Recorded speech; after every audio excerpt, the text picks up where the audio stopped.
Hello everyone, welcome back to Study Point. So in this video, I am going to discuss another play of BA Third Sem English, and our today's video is the last video of BA Third Sem English because it is our final unit and the last topic, which is the prize. The title of the play is The Prize, which is written by Arthur Miller. Okay, so now let's start the video. And before starting the summary, we will go through the characters. And before starting up, let me tell you one thing, that if you want to download the notes in PDF or you want to download particular notes of any SAM of BA, so you can join the Telegram channel. And also, if you want to watch the videos of BA second SAM or third SAM English unit wise, so I've already uploaded all the videos, and I will share the link of the playlist in the description box. Okay, so now let's start the video. First of all, we will go through the characters. So mainly there are four characters. First one is Victor Franz, second one is Walter Franz, and the third one is Gregory Solomon, and the last one is Esther Franz. So it is it is a very short play. There are only two acts in the play, so it is not lengthy as the last one. So let's start the summary.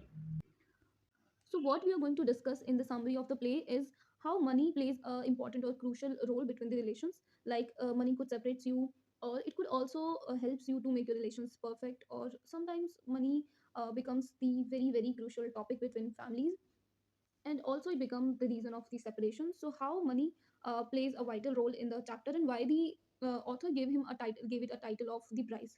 Okay, so let's start. First character है Victor friends, जो कि इस story में मतलब Elder brother है, जिसकी अभी जो प्रेजेंट में एज है वो 15 ईयर्स है। एक वो ओल्ड पुलिसमैन है, आई मीन 15 ईयर्स ओल्ड उसकी एज है, और वो अभी क्या है, पुलिसमैन है। नेक्स्ट है यहाँ पे वॉल्टर फ्रेंच, जो कि विक्टर फ्रेंच का ही कौन है, छोटा भाई है, और जो एक सक्सेसफुल सर्जन है। थर्ड और इम्पॉर्टेंट कैरेक्टर है यहाँ पे ग्रॉगरी सोलोमन, जो कि एक फर्नीचर डीलर है और जिसकी एज 89 ईयर्स है।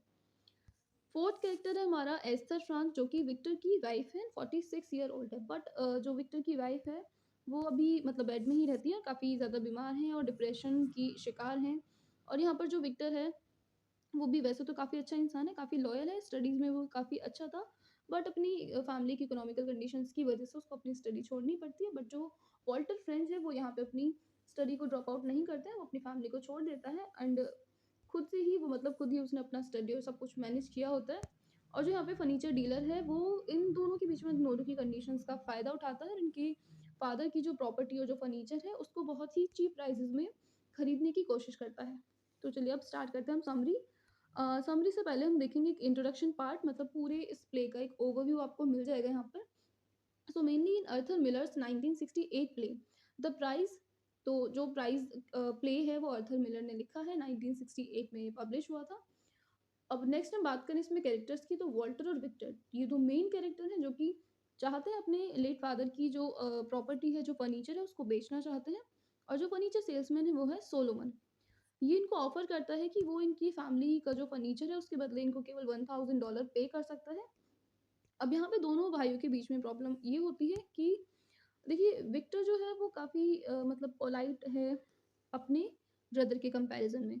तो यहाँ पर जो इसकी विक्टर की वाइफ है एस्थर, वो अभी वॉल्टर के साथ मतलब कॉन्फ्लिक्ट हो रहा होता है उसका इस बात को लेकर के, क्योंकि यहाँ पर वॉल्टर को लगता है कि विक्टर को शायद इस फर्नीचर की जो कीमत है, जो अमाउंट है वो ज़्यादा मिल रहा है, बट वो उसको कम दे रहा है। मतलब $1000 काफ़ी कम लगता है वॉल्टर को।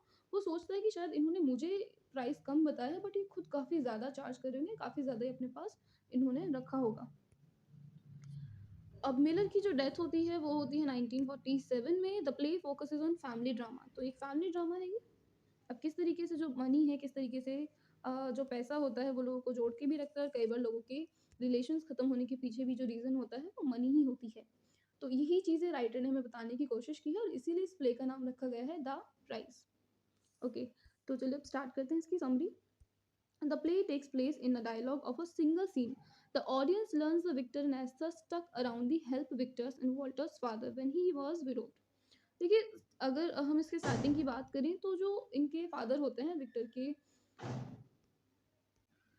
इनके फादर एक काफ़ी रिच पर्सन थे, काफ़ी ज़्यादा मनी वेल्थ उनके पास था, बट वो हमेशा अपनी फैमिली से इस मनी को, इस वेल्थ को छिपा करके रखना चाहते थे।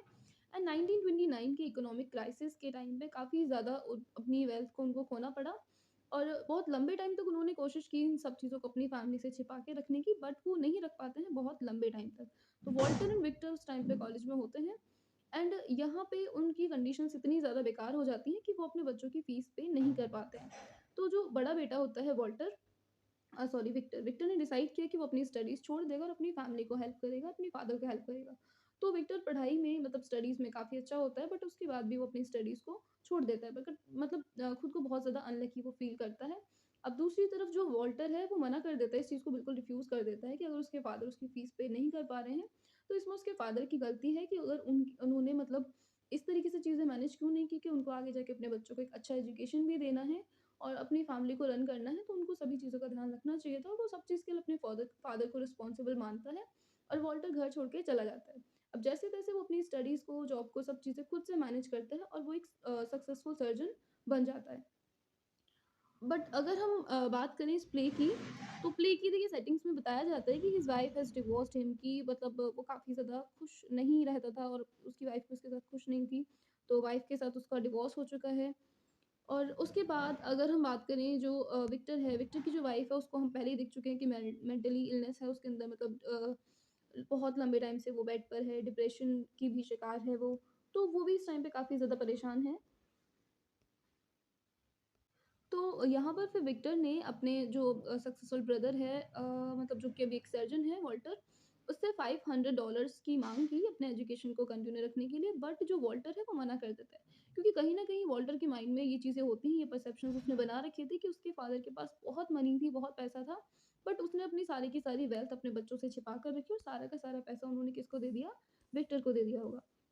तो इसी सोच के साथ में विक्टर ने मतलब मना कर दिया और वो कहता है कि नहीं, जो फादर की प्रॉपर्टी और जो फर्नीचर है हम उसको इक्वली डिवाइड करेंगे और हम उसको बेच देंगे। बट बेचने के वक़्त भी उनको बहुत ज़्यादा इक्वल अमाउंट में मनी नहीं मिल पाती है।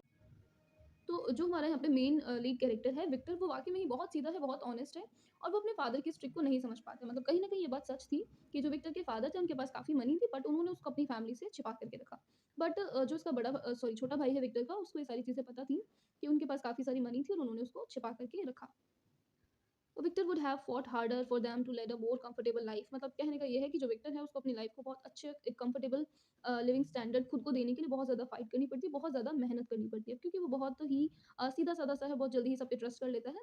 तो कहीं ना कहीं उसके फादर का जो रीज़न था कि हाँ उनके पास इकोनॉमिकल क्राइसिस की वजह से मनी नहीं है, उसको भी उसने सच मान लिया था। जो वॉल्टर है वो सजेस्ट करता है कि तुम इस फर्नीचर को क्या करो, डोनेट कर दो and they would share the result of the donation, और डोनेशन का जो भी अमाउंट होगा हम उसको इक्वली क्या कर लेंगे, डिवाइड कर लेंगे आपस में।